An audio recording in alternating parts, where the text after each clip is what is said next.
یہ رمضان کا روزہ جو کسی بھی کنڈیشن میں معاف نہیں ہے، ہاں کسی بھی کنڈیشن میں معاف نہیں ہے.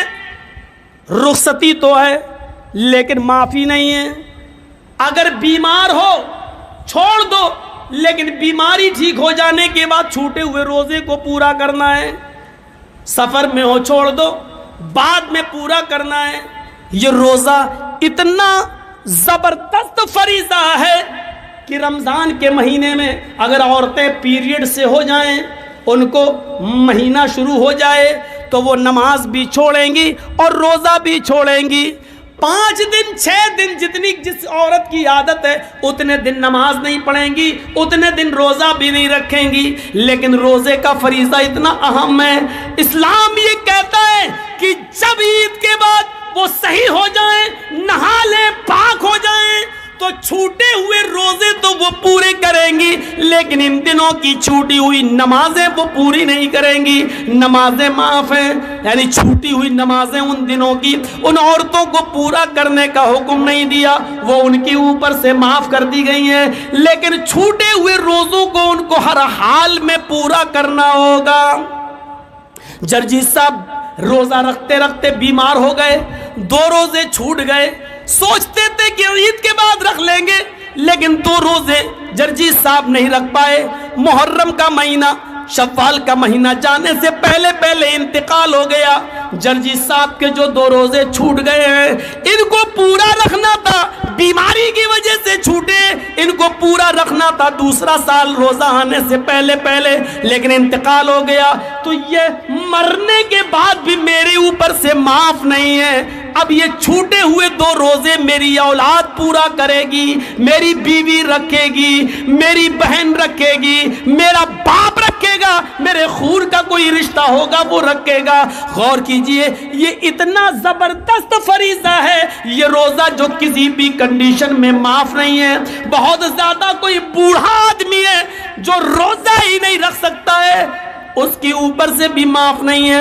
ہر روزہ نہیں رکھے گا لیکن ہر ایک دن کے روزے کے بدلے میں مال فدیہ دے گا. ایک مسکین کھانا کھلائے گا، ایک فقیر کو کھانا کھلائے گا، پیٹ بھر کے اس کو کھانا کھلانا ہے. اب چاہے تو 30 دن کا اکٹھا اس کو دے دے، یا 30 دن اپنے گھر میں بلا کر کھلائے، یا 30 دن کے کھانے کا راشن اس غریب آدمی کے گھر میں پہنچا دے. لیکن راشن پہنچانے سے پہلے سمجھ لینا، صرف چاول پہنچاؤ گے تو نہیں چلے گا. راشن جب پہنچاؤ گے تو 30 دن کا پورا راشن پہنچانا پڑے گا. یہاں اس میں دال بھی شامل ہے، چاول بھی شامل ہے، سبزی بھی شامل ہے، یہاں تک کہ تیل اور مرچ مسالے، یہاں تک کہ نمک، یہاں تک کہ چولہے میں جلنے والی لکڑیاں بھی اس میں شامل ہیں. یہ پورا کا پورا خرچہ آپ کو 30 دن کے روزوں کا اس کو دینا پڑے گا. یہ روزہ اتنا بڑا فریضہ ہے جو کسی بھی کنڈیشن میں معاف نہیں ہے میرے بھائیوں. لیکن اسلام یہ کہتا ہے جرجیت صاحب بیمار ہیں، جرجیت صاحب روزے سے ہیں. جرجیت صاحب کے بغل میں پڑوس میں رادھے کرشنا نام کا آدمی رہتا ہے، اس کا بیٹا بیمار ہے، اس کو آپریشن کی ضرورت ہے. ڈاکٹر نے کہہ دیا ارجنٹ 1 بوتل خون کی ضرورت ہے، 1 بوتل بلڈ کی ضرورت ہے. اس کے گروپ کا بلڈ چاہیے، اس کے گروپ کا بلڈ نہیں مل رہا ہے. جرجیت صاحب کا بلڈ گروپ وہی ہے جو اس ہندو لڑکے کا ہے. اسلام یہ کہتا ہے اس کی فوراً جان بچانے کے لیے جرجیت صاحب آپ فوراً ہاسپٹل جائیے، 1 بوتل بلڈ دیجئے اور جلدی سے اس کو چڑھوائیے اور اس کی جان بچائیے. جرجیت صاحب کہنے لگے 1 بوتل خون دیں گے تو روزہ ٹوٹ جائے گا. اسلام یہ کہتا ہے کہ یہاں پر کسی کی جان بچانے کے لیے اپنے روزے کو توڑ دو. ایک غیر مسلم بچہ ہے، انسانیت کا تقاضا ہے، روزہ بعد میں پورا کیا جا سکتا ہے لیکن وقت پر اگر بلڈ نہ ملا تو اس کی جان چلی جائے گی، اس کو فوراً بلڈ دو. جرجیت صاحب کو اپنا روزہ توڑنا پڑے گا اور روزہ توڑ کر بلڈ دے کر اس کی جان بچانا پڑے گی. میڈیا والوں لکھو اور بیان دو اسلام یہ شکشا دیتا ہے، اسلام یہ تعلیم دیتا ہے، تمہاری طرح نہیں کہ رام کا نام بدنام کرو، پیڑ سے باندھ دو، جے شری رام کے نعرے لگاؤ، مسجدوں سے بھی گزرو تو رام کا نام لگاتے ہوئے گزرو، یہ نعرہ لگاتے ہوئے سنو۔ اگر تمہارے عقیدے کے مطابق رام چندر جی جیوت ہیں، زندہ ہیں، تو یقین مانو کہ ان کی آتما اندر سے کتنی دکھی ہو رہی ہوگی، ان کی آتما اندر سے کتنی رو رہی ہوگی کہ میں نے تو اپنے شاگردوں کو، اپنے چیلوں کو ایسا رام دھرم بنانے کے لیے نہیں کہا تھا، ایسا تو نہیں کہا تھا، لیکن آج یہ کتنے گر چکے ہیں کہ اپنے سوارتھ کے لیے ہم کو مسجدوں کے باہر بھی نیلام کر رہے ہیں۔ ذرا تصور کیجئے، یہ اسلام ہے جو ہمیں جوڑتا ہے، یہ اسلام ہے جو ہمیں مانوتا اور انسانیت سے جوڑتا ہے، یہ اسلام ہی ہے جو کہتا ہے واللہ لا یومن، اللہ کی قسم وہ مومن نہیں۔